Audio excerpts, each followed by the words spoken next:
Hello students, welcome to this session on literary terms. Today we'll talk about a significant form of writing, that is Idyll. If we look at the word Idyll in its literal sense, this word is used for an extremely happy and peaceful period of time. And to be more specific, we can say that the adjective idyllic has now become synonymous with something peaceful or tranquil.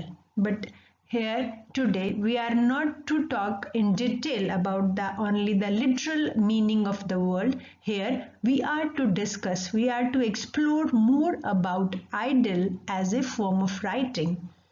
So let's see how it is defined, how it is explained in literary criticism. Students, first we will look at the etymological origin of the word. So this word Idyll is originated from Greek word Idyllon, which means a little picture.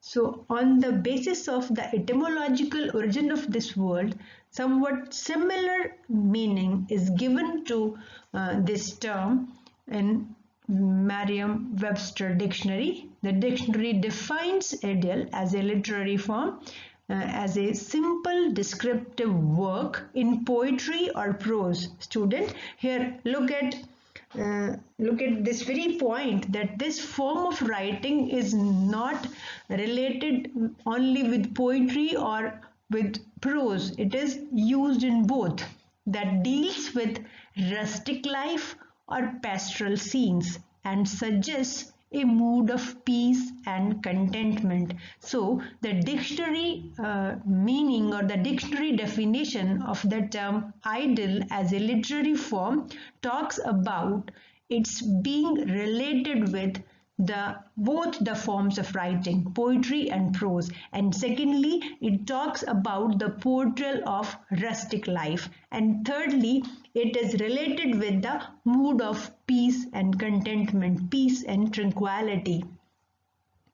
And in the same line, writing in the similar line, the Encyclopedia Britannica talks about Idyll, I quote, as a short poem of a pastoral or rural character in which something of the element of landscape is depicted or suggested. So students, all three meanings of the term Idyllion, whether its etymological origin, the word Idyllion, or its dictionary meaning, or as it is defined in Encyclopedia Britannica, all these definitions or its origin, they indicate that it is a form of writing which is brief, and secondly, it deals with pastoral and rural setting, and thirdly, it suggests a mood of peace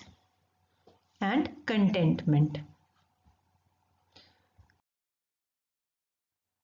If we talk about the origin of this form of writing in literature, so this term was first used in Graeco-Roman literature, and in Graeco-Roman antiquity it was used to designate a variety of brief poems on simple subjects in which the description of natural objects was introduced.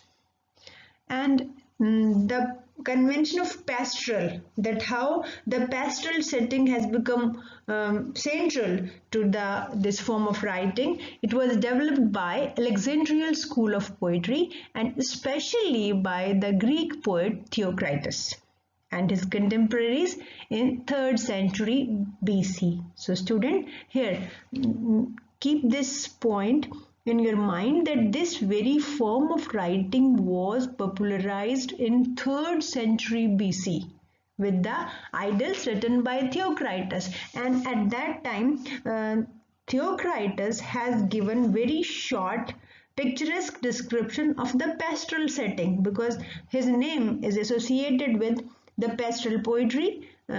Students, you all know and you are familiar, you must have done in your previous class also, that pastoral is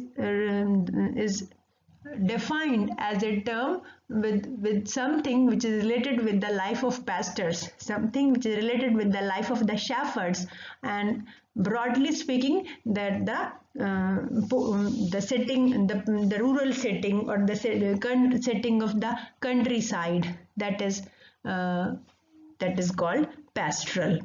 But if we look at the growth of this form of writing, we find that it was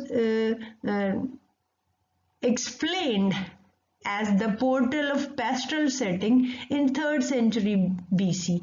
But later on, as the time passed on, its basic nature has changed. Now it is used for the portrayal of the natural landscape, with the portrayal of the simple themes, simple experiences, simple matters of day-to-day life. Talk about the distinctive features of Idyll as a form of writing. The very first thing which comes into in our mind while looking all these three definitions, while looking at the origin of this very form of writing, we find that this form of writing is something which is brief. So brevity is the very soul of this form of writing. They are very short. So here one thing is to be keep in mind, students, that here brevity doesn't mean that Idyll cannot be a long poem or a long piece of writing. Idyll means a short description, and this short description can be part of a long poem or a long prose writing. The second most important quality or the most important feature of Idyll as a form of writing is pictorial quality. Here I have an example from Wordsworth's poem Lines Written in March. The lines are there on your screen. The cock is crowing, the stream is flowing, the small birds twitter, the lake doth glitter. So students, here these are the just 4 lines, but these 4 lines very briefly and just precisely they depict, they give the picturesque description of a natural landscape where there is a cock is there, stream is there, and the chirping of the birds is also audible, and on one hand the lake is also is there, and the sunlight or moonlight, some light is just reflecting on the surface of the lake, so the lake is glittering. So how beautifully these 4 lines just create an image, create a visual image to impress our minds. So this is how we can say that the pictorial effect or the pictorial quality is the very basic instinct of this form of writing. Then thirdly, there is portrayal of incidents of rural life or the pastoral setting. As we have already discussed, that Idyll is considered to be a form of writing which describes or which presents the scenes of rural life, and with Theocritus it has been used for the portrayal of pastoral setting, and now its use has just broadened, and it is used for any theme or any subject matter which deals with the portrayal of happiness in general or simplicity in human existence. Next important feature of Idyll as a form of writing is the use of language. So in terms of the use of language or in terms of the selection of words, this form of writing is known for its simple yet effective diction. effective selection of words, and the language is so skillfully selected, so dexterously selected as to give the desired pictorial impression of the chosen theme, as you have seen in the 4 lines which I have just given you from William Wordsworth's poem, that how simply these 4 lines effectively present a picture of a natural landscape before us. Now the next feature is theme and subject matter. Students, as I have explained that earlier, this form of writing was used for the portrayal of simple day-to-day experiences.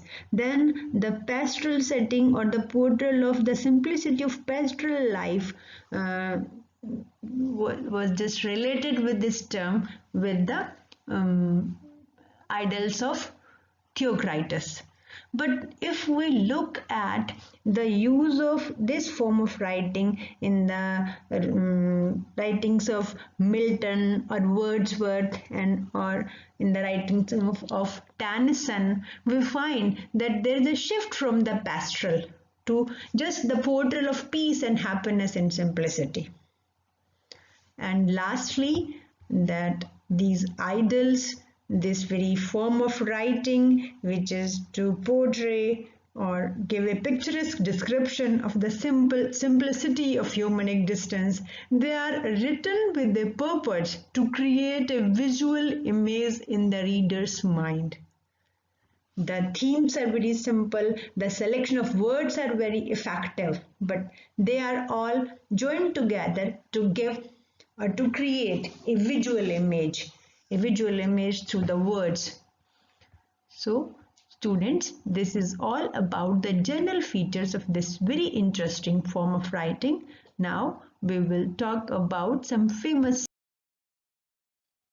There is Milton's Allegro, then Wordsworth's Lines Written in March. We have just quoted 4 lines from this very poem.